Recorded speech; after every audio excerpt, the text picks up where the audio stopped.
All right, this episode, we put the floors in the 68 Firebird, and I now have the biggest green screen of all the land that I live in. Where the shadows lie. That sounded weird. And yes, it looks ridiculous, but it does help keep my garage warm when it's only 10 degrees outside. Here we go.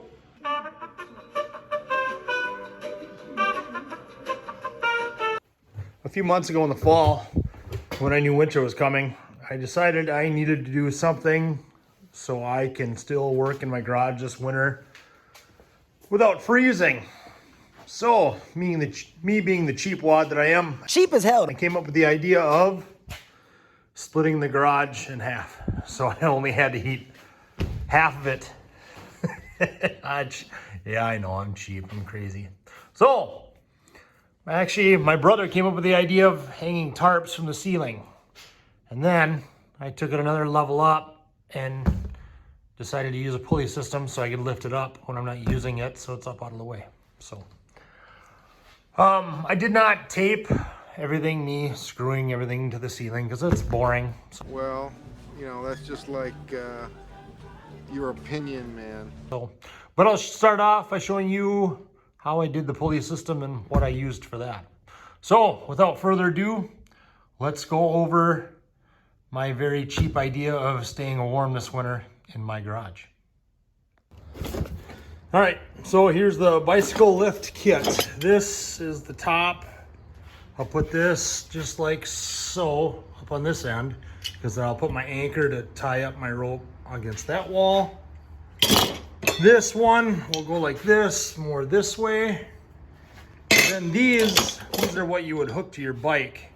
So what actually I'm gonna do is I'm gonna take out these nuts right here, take these hooks off, and then hopefully I can, yeah, it looks like I can screw them down right to that bottom plate. And then we'll run a rope. Like I said, pray that it's long enough and see what happens. All right, well, I got the pulleys all hooked up, and the rope that comes with the kit is not nearly long enough. I have some other rope. I'm gonna try to see if that's long enough. If not, I gotta make a run back to the store. Yay. This red rope was long enough. So, I don't know. Let's give it a pull and see what happens. Now I'm gonna have a lot that still hangs down. I bought some bungees that I'm gonna screw to the ceiling, and so I can help hold up that excess. But let's see if this will lift it.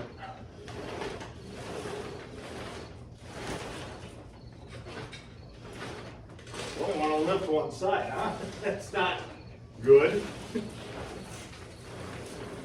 Come on up. That's it.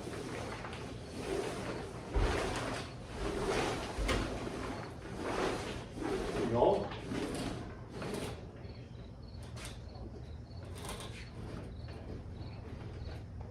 All right, like that.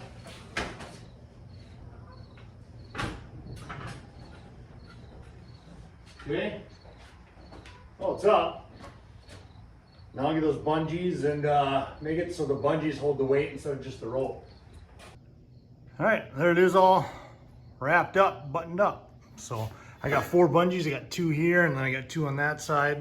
And what I just did was I've got hooks that I had, so I just hooked the bungee on the one side, but on the other side, I just took and I literally took the hook off the one end of the bungee and screwed it right to the board. So that way when I button it all up, I can just reach over, grab it, and hook it to this side. And then what I just did was the stuff that hung down in the middle, I just tucked it up. Actually, it tucks up semi-tight. I'm pretty pleased with that. So I just needed to do this side now.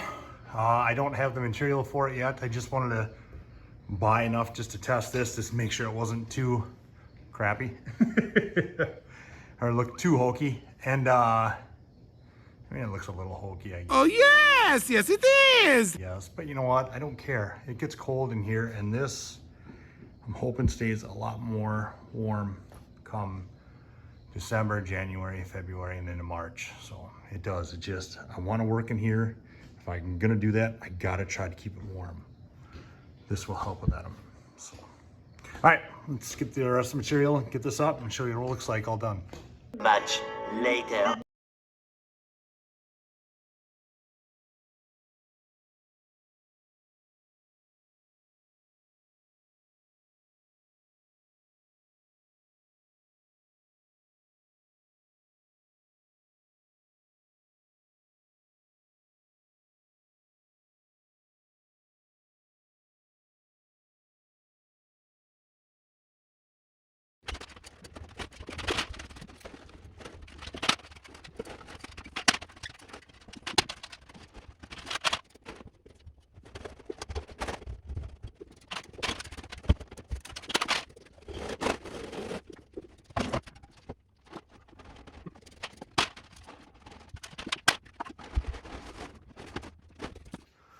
All right, so there, that took about 4 minutes, 30 seconds roughly.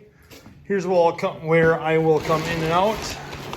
Might put a little Velcro or something here just to help hold it together. You can see it's puffs open a bit, but well, yeah. I didn't put a log on this side just so I could walk through here. I didn't put a log on the bottom, in other words, on that side, just so I could open it easy. But I do, you gotta put Velcro or something, you can tell. But for the winter, this is it. This is gonna be my workspace. Hopefully I can hold a little bit more heat in this smaller area, you know, with the door seals that I got and everything like I was talking earlier. Yeah. We'll see what we can do. Much later. So a few months later, it's mid to early January and it's cold. I mean, today is actually nice. It's 30 degrees out today, but I know it's gotten 12, 15 below zero. I think it was just last week, if I remember right. But it's gotten so cold where I don't want to work on the Firebird even in here. It gets so old working on it for a while, going and warm up. Working on it for a while, going in and warming up, you know, and my heaters in my garage suck. I know, I got to get a regular heater and I got to insulate everything, blah, blah, blah. I know, but I'm cheap. Cheap as hell. I got 3 kids, you know, financially at the moment, my life is over, right? So anyway, it's cold enough. Let's drop this tarp and see how warm or not as cold I can get that side of the garage. So, but now that I've got that engine that I pulled out of the van in here and everything else, it's a mess in here per usual. I gotta clean up. We'll drop the tarp, see what happens for temp on that side. Let's go. All right, and just like that, it's down. It's still, you know, it's kind of organized. It's still a hot mess in spots, but yeah, so it's down. I think I've got enough room in here for my wife to park. That's good. So what is the temp in here? What do we got? What is that? Let's see. See if I can climb up here without killing myself. Oh, this is a bad idea. What do we got? Where's that dang thing? Sometimes this one's hard to read. This one's at what, 20? Call it 22, 20. Yeah, call it 22. It's 22 degrees on this side, let's say. Let's go to the other side. I'm gonna shut this off. Hold on. Oh yeah, I didn't die. All right, let's go to the other side. So I come in through here, like so. And I just wanna try to keep that like that. It's not airtight, obviously, but hopefully it holds more heat. You can see it's a lot tighter in here. And I put up another light last night so I could get some light on this side. This side was really dark. So let's see what the temp is on this side.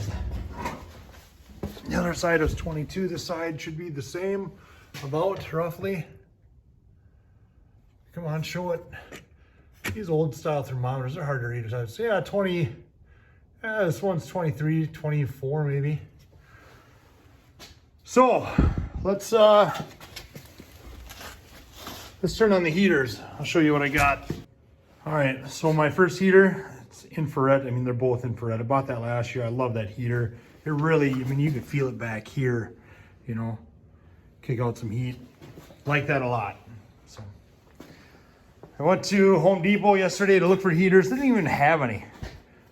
Disappointed. I mean, I'm in Minnesota. It's early to mid-January and they don't sell any space heaters in store. I asked somebody to help me and they looked like they were lost themselves, like they didn't even work there. Don't mean to knock Home Depot so much, but come on, sell some space heaters in Minnesota, please, in winter. Anyway, so I got that one at, what is it, Menards and Tech. The cover was already cracked right there. And I think a little right here. As long as it works, I don't care. This is infrared also. It's got a blower built into it. So it blows a little bit. Is it as nice as that one? No, that one's better, I think. So I was hoping for more because the fact they had a blower into it, but personally, I mean, hopefully it'll circulate some air through here. That's why I wanted that one. That's why I wanted that one along with that one. So I wanted something that would circulate some hot air. So that's why I got that though, but not gonna lie, for the price, it was a little over $100. I was expecting more. So the old John Deere thermometer said it's 23, 24 degrees. So we'll give it some time and pray that it gets warmer in here. I am just tired of the cold. I can't fight it no more. I gotta get back on this, but I gotta be comfortable to do it. Because if I'm not comfortable, man, I'm not gonna get anything done. Much later. Yeah.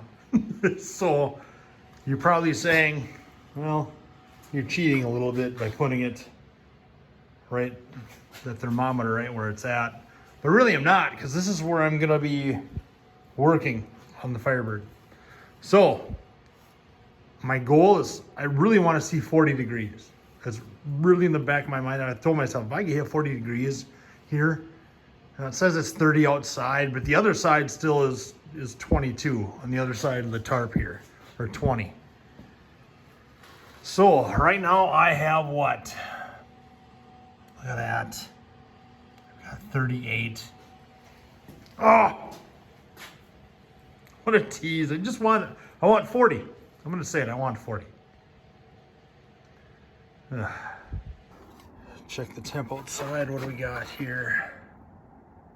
We got, it is 22,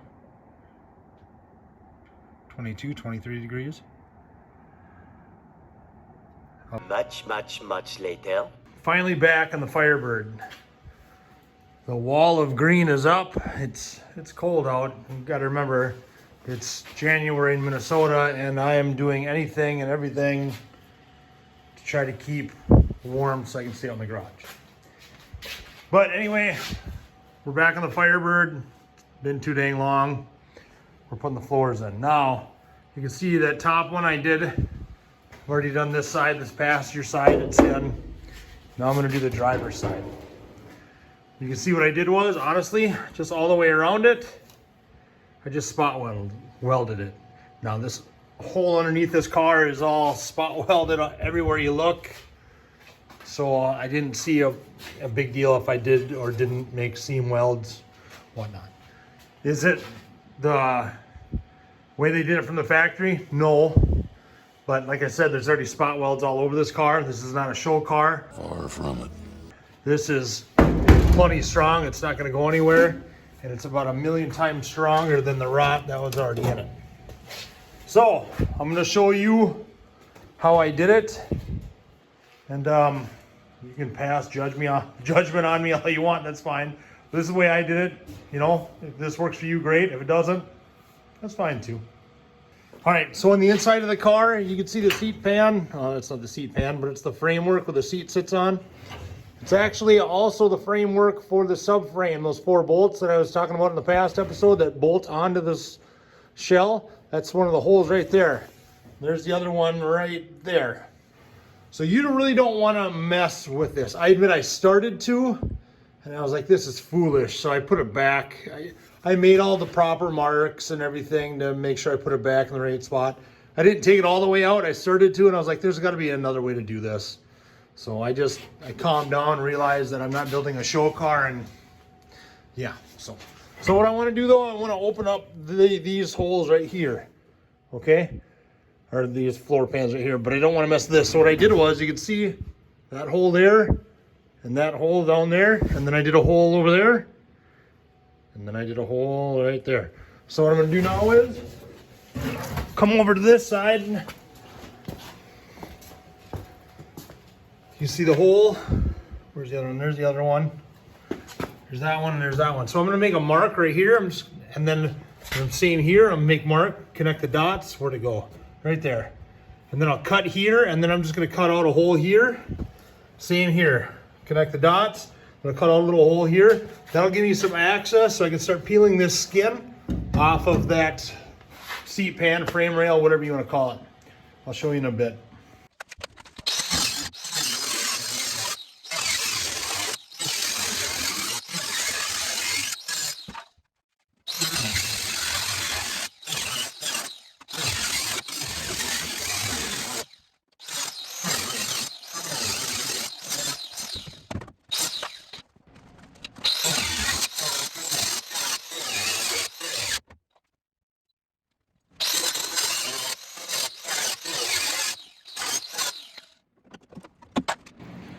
Okay, so I got those two cut out, and I actually cut another one in the middle.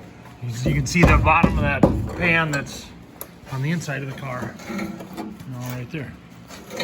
So I'm just gonna gradually make this bigger and bigger, and I'll just measure the camera right, Nick. I'll measure and you'll see. Okay, fast forward a bit. What I actually did was, I forgot. I drilled my holes. I used that, what I have left of that little hole saw for spot welds. I've destroyed this thing. You can see the bits. I mean, they're all like that except for like one or two I have left.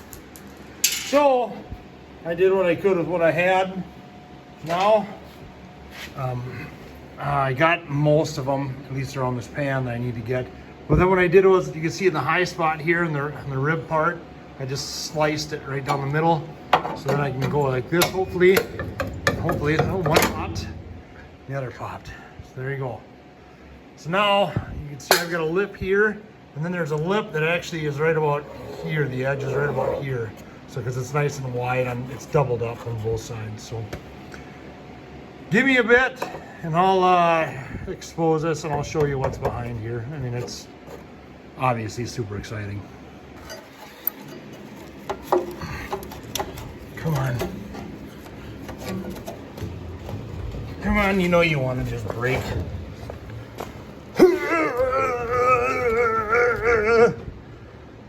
Okay, I think I got a couple more. There you go. So you can see now what's behind here. I got this. It's nice and tight to this piece. So what I just did was I just scored this a little bit. Little by little, I don't want to cut this. So yeah, so I got to go all the way down to here.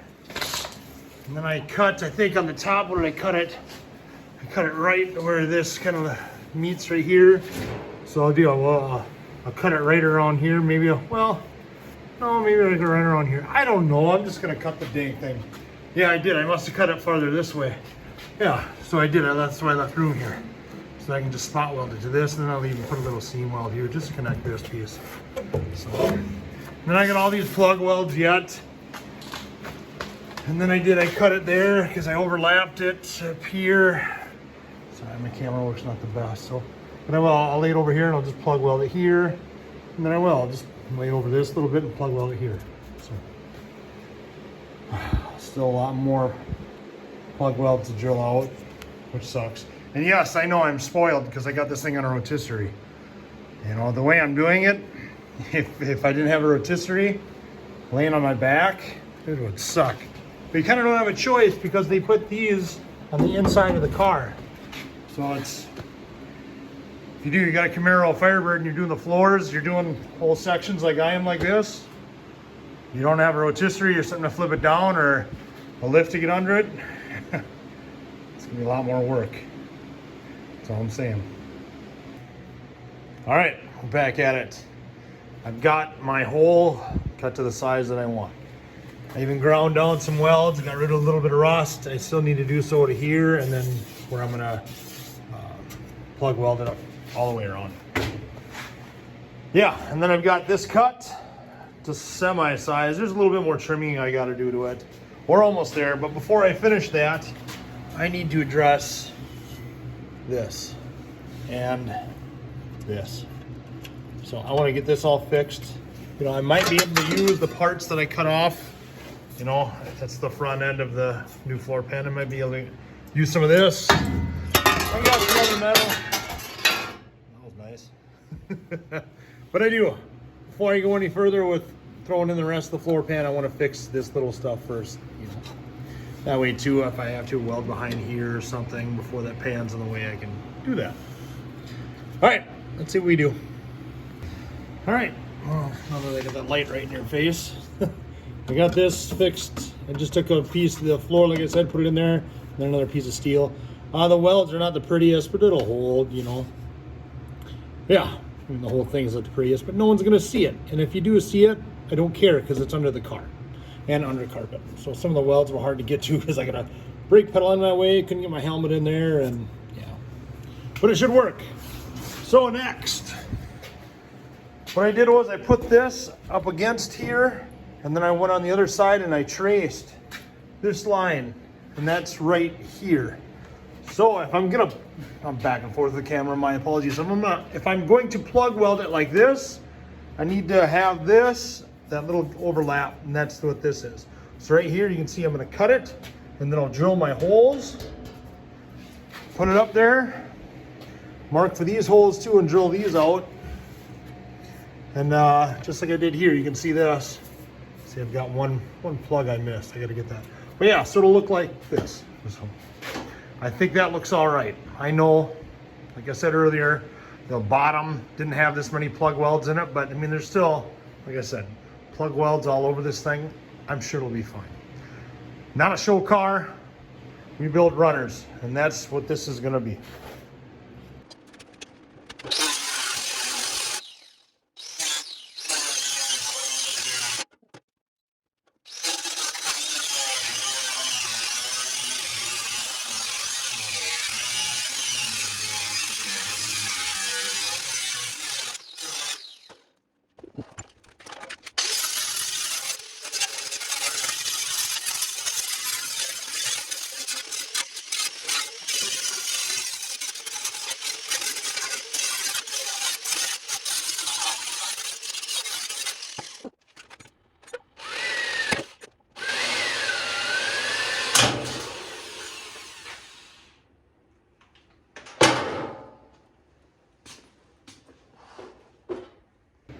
All right, about 1,000,000 years later, I got all my holes, I think, drilled out, ground.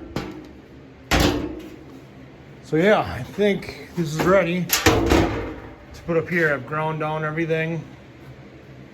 I need to make sure I dry fit it one more time though before I put it up and weld it. See my back side. Looks like it should line up. Should is always the word, right? And then I gotta start with this hole. Now this hole, a little higher up. Oh, come on, Nick, get your camera right. This hole for that mounting of the subframe, this hole a little up this way. So I might have to grind it this way, depending on how hard I can clamp it and get it to shift down. I don't know how much I can realistically do that. It's not horridly off, but it is off. So let's get this sucker lined up.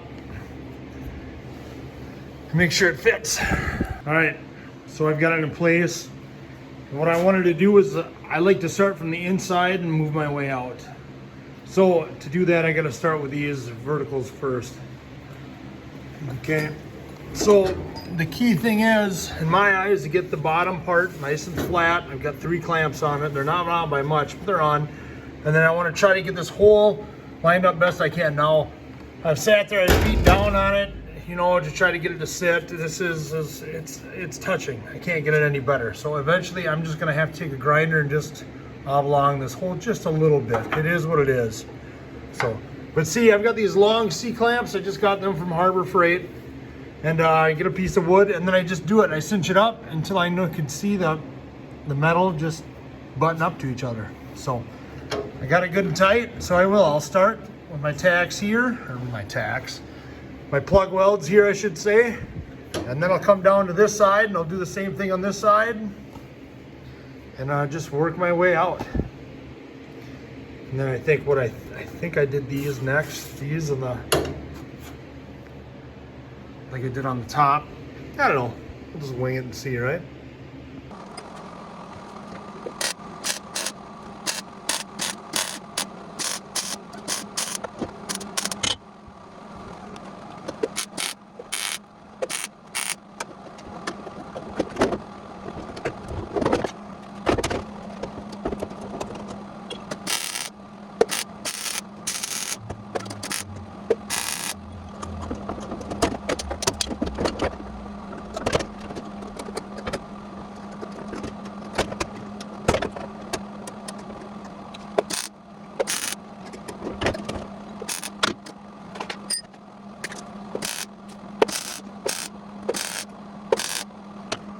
Well, I just ran out of wire on my welder.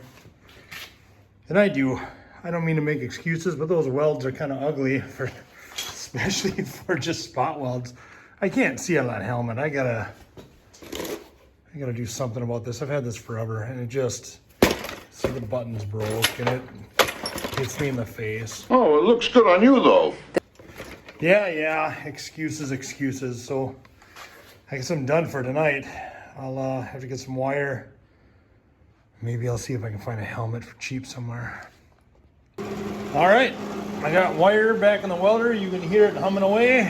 Let's get back to welding this. I even got a new helmet so I can actually see what I'm doing. So, not that that'll make me a good welder. Far from it. That'll just make me maybe average. Maybe.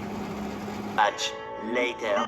This is all done. I'm happy with that. I gotta fill that one hole because it's just a hole next to a hole. So I'll do this one now. And then I'll, like I said, I'll work in the middle and I think work my way out if I remember right. But man, what a difference getting a different helmet makes. I can actually see again. It's nice, you know. Hobart Creator. I think I paid like, I don't know, like 90 bucks for it versus my old guy, which, you know, the knob broke. So, I mean, couldn't really control things very well with it. And I know I need a new screen for it, but even when I would change it out, I still had difficulty with it. Oh, goodbye.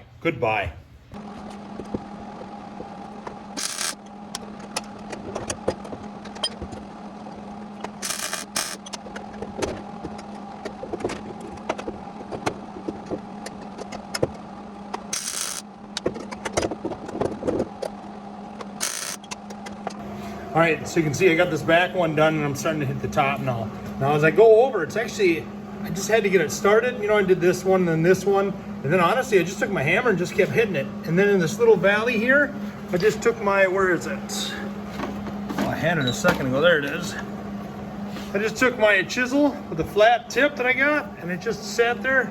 And I just hammered it until I got the contour and shape that I wanted. And I got it nice and tight, as you can see there. Then I just keep welding and keep going. So I'll go a few more this way. I don't know, maybe I'll get out. I got some more. You can see I got lumps there, so I'll have to hit that. But yeah, eventually I'll have to go that way and I'll start with the bottom and we're gonna figure it out, right? I should probably start in the middle on the sides too. I don't know. I'm just winging it.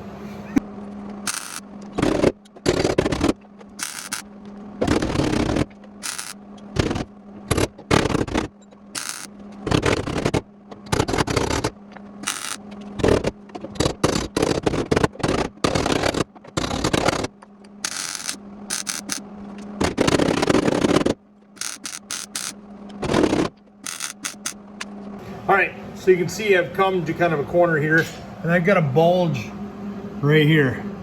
So it's all coming together and the metal's kind of bending. So honestly, all I'm gonna do is, I'm just gonna make a relief cut right here. Then I'll weld these two up and then I'll weld that one last. Here, I'll show you. Hopefully it works. Got my relief cut, you can see right there. So I'm just gonna, honestly, bend that down like so. And I'll weld in that one, and then I'll come back and do that. Now if it pinches still too much, I just cut more out and then I'll just weld the seam when I'm done. All right, there, you can see I welded my two little plug welds. You can see it overlapped a little bit. Get your camera right, Nick. A little bit there. Is it perfect? No. I'm okay with that. I'll slice it actually again, and then I'll just fill the gap with weld and call it a day. All right, so I sliced it again. Ooh, a sliver. I sliced it again. I hammered it down so it's semi-smooth. Ground it so I can weld it, and I'll weld it. Call it a day. There it is. All welded up. Nice and flush all the way around. Happy day. All right, there it is. It's all welded together and yeah, it's all tight. Overall, I'm happy with it. It does. It's nice to not have a Flintstone mobile for a car again. So now it's time to, I've got a couple actually little spots on the floor up front that I still need to get. Nothing big. Yeah, like right there. I don't know. I don't even know how that happens. Looks like somebody drilled it. Speed holes, right? Anyway, time to flip this thing back over and start on the quarter panels, the roof, you know, the rest of the car. So I still got to pull out the doors out of the attic too in the garage and look at those along with the fenders. But first things first, let's get this shell done and do that. But it's been nice that I got the green wall up, you know, and the heater's going on this side. It has. You can tell a difference from going from this side to the other side. It is much warmer on this side, and I am thankful for that. So anyway, enough jibber jabbering. Thanks again for watching. I sure do appreciate it. If you could like, subscribe, comment, etc.